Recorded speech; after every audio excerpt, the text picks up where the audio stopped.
Welcome back, everyone. This is part 2 of my series on how to solve better problems, how to be more successful in whatever it is that you're trying to create, assuming that it is a hard problem that you want to solve, and there are probably already good people solving it. This one is on how to make a bestseller, because I'm going to tell you how I used this process to develop my first book and then the series that went on to sell over 2 million copies. You first have to start with the previous video, the first video in the series, which is how to solve a different problem, how to solve a better problem. The rest of this will make sense if you watch that video first. My husband and I had both lost our technology jobs. We were both programmers. We were over 40 years old. It was very unlikely that we were going to find jobs again. So we actually looked at this as a desperate chance to possibly make money, which everyone said was impossible because you will not make money from programming books. We said, well, why is that? We need it to make royalties. Why can't we approach it like a product? We asked the publisher, what do we have to do to make money? And they said, you'll have to be in the top 1 or 2. You will have to beat the very best-selling books on this topic. But there were already so many, and by really good people who were very well known, and we were not well known. So how can we outsell the other 8,000 books? There's no way we can do better than this, than what they're already doing. So what is it that we can do? When I first looked at this, I said, I'm going to need to add a different slider. They're all over here solving how to make a great book, which is the right topics, a lot of clarity, it's accurate, and they have credibility. I need to add something different. So what different kind of problem could I solve? And that wasn't so easy to figure out. But user success, yep, there was an opening there. There was a big opening there. So it fit my criteria in that sense.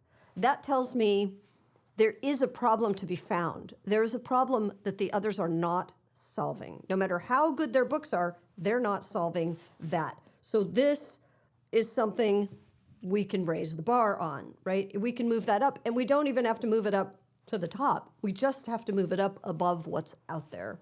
So we're going to have to find a slider that has to do with user success. Why is it low despite good solutions? The way we could tell that users were not being successful is that people were buying multiple books targeted at exactly the same thing. So for example, if you were going to buy a beginning to intermediate programming Java book, which was what this book was. So we're not talking about buying a learning book and then buying a reference book or then buying a more advanced book, but they were not satisfied with whatever happened with their first book, and then they were getting another book and then another book. We knew that people were still struggling. How can we create user success in ways that the other ones didn't, because they were already solving for really good. We were new to the whole publishing world and technical publishing, so we started asking, why is this? Why are people buying more than one book? I mean, obviously good for the publisher, but what's going on here? And everyone told us there's something that everyone knows and everyone accepts, and that is nobody reads most of the book. They bought the book to learn. Why didn't they keep going? Why did they then buy another book, thinking that other book would somehow be any different for them? And the clues are starting to emerge, right? So why was user success a problem? Well, how much of the book did they finish? This was the beginning of finding a problem we could solve, but we're not quite there yet. We still don't know why they're not finishing most of the book. So if we don't know why, then we don't know how to solve that. Other technical writers, even editors, publishers, authors, right, we're saying, it's a motivation problem. People are not motivated. They just won't stick with it. Like, we gave them these great books and they're not motivated. And I thought, well, that doesn't make any sense because they are motivated or they wouldn't have picked up the book. But the other big assumption that we made, because we wanted to sell copies, because we needed to make a living, they can't learn if they don't read more of the book. And if they don't learn, there's no reason for them to recommend this book to anyone else. There was no point in making yet another book, but that people ultimately don't learn from it. The whole point of this book was to help people learn. And to do that, they were going to have to actually read more of the book. What mattered was the learning. Now it's really easy for people to assume that, well, those two are connected, right? I mean, it's the quality of your teaching determines the quality of their learning. No, no, not if you're focused on teaching. The word teach is already a problem. It's amazing that learning happens in spite of teaching. But we do know a lot more about how learning can happen, and that's what we worked on. So first, we had to go back to this motivation question. This was our assumption, right? That they start here, and then this is the end goal, where they've really mastered it. So again, this could be specific to a level, or specific to the entire domain, whatever it is. People who would say, well, it's a motivation problem, they would, this is meant to be a magnet, by the way, they would add magnets to try to keep enticing people, keep going, and magnets along the way. Now, what that often looks like, if you're familiar with the term gamification, and by that I mean the application of extrinsic rewards, some kind of reinforcer, something to keep enticing them. And just side note, of course, nowhere did we see this more than with the fitness industry, who thought Fitbits and tracking with all the little awards and gamifications and points and badges and competitions and leaderboards was going to get everybody to be super motivated to stay in shape. And what did we see? A peak and then a huge drop. So we know that these things can sometimes kickstart the process, but we know from the self-determination theory studies, we cannot rely on extrinsic motivators to be sustainable. So what can we do? Well, if we assume that people are motivated, then we have to look at what is it that takes them off the path. This is the magnet that we have to care about. It's something is pulling them off. They were motivated. They absolutely want to get there. We don't need to add motivation. What we need to do is remove whatever it is that's blocking their motivation to keep going. And I don't even want to say motivation. It's just blocking their path. What is that? So if we can solve that, these are difficult topics, right? You're learning a new programming language, in some cases a whole new paradigm of programming, but it's not a lack of motivation. They still want to learn the thing. Why are they just stopping so early? And then often going to another book, which again tells you they didn't lose motivation to learn the thing. They just lost the ability to keep going in that book. There also just happened to, at the same time, be some research on technical books, and it was actually research that came from people using textbooks versus digital books. But the research was interesting, and it showed, in fact, it showed that the problem with digital books and why people were preferring textbooks for learning is that the textbooks, it was easier for them to flip back and forth, to go backwards and then go forward again. And the digital books, still to this day, they haven't solved that. They've made it easier, like the Kindle apps have made it easier, but it's still not solved. Not the way it is for a physical book. So this was interesting. And I went to some, I spoke at some publishing conferences about this, and everyone would be talking about, well, what do we need to do? We need to make the software better on the e-readers, and the digital tablets need to get better at how to help people have an experience of going back and then forward again. And I said, whoa, hold on. Why are we assuming that the problem lives in the format or in the digital e-reader, and that flipping back and forth is somehow just part of the experience? Is it possible that having to flip backwards and then go forward again, that itself is a sign of a problem? And if we solve that, then it really doesn't matter if the e-readers get any better at that.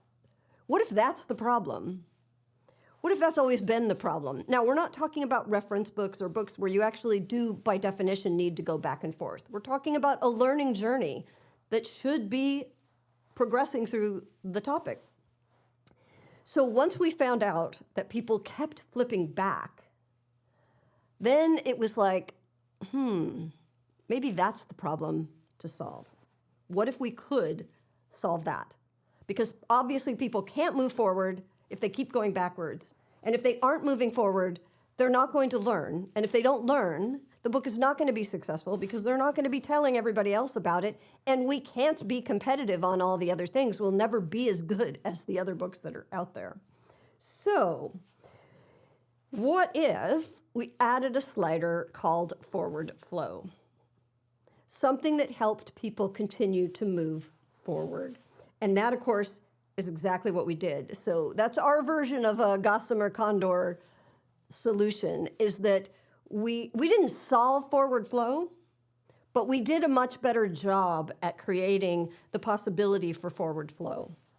And that's still to this day the only thing I can say to explain how these books became so successful. So that meant what I was going to need to solve was that magnet that's pulling them backward. They're already motivated to go forward, but something else is pulling them backward, and I need to fix that.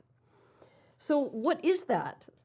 What is it that's causing them to have to go backward? This is how we began to solve it. Imagine each page vaporizes. The moment they turn the page, the previous page, poof, it's gone.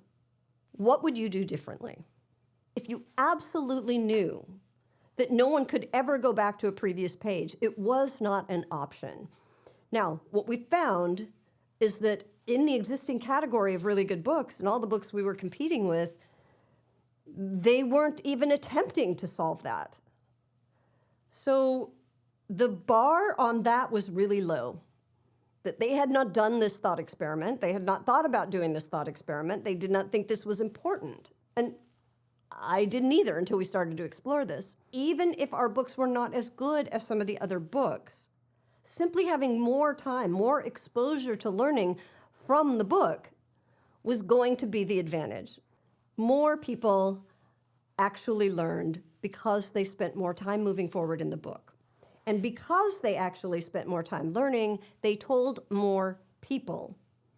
So even though forward flow was the problem that we now decided we were going to solve, everyone else was solving this problem over here, we were going to solve forward flow.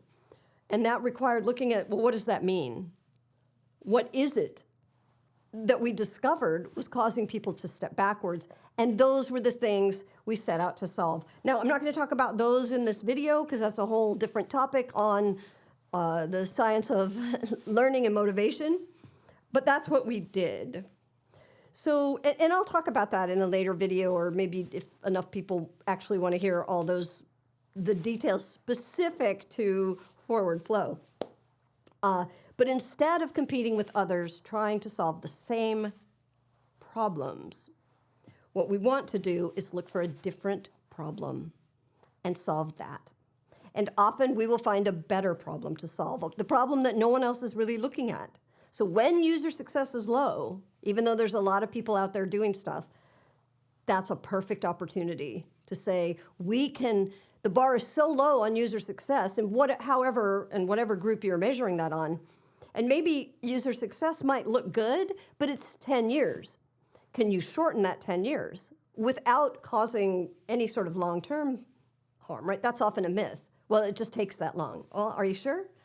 We had to challenge a whole lot of conventional wisdom about books, about formats, about publishing, about everything to get this book out and pushing up against people who were experts in the field and at the time gatekeepers.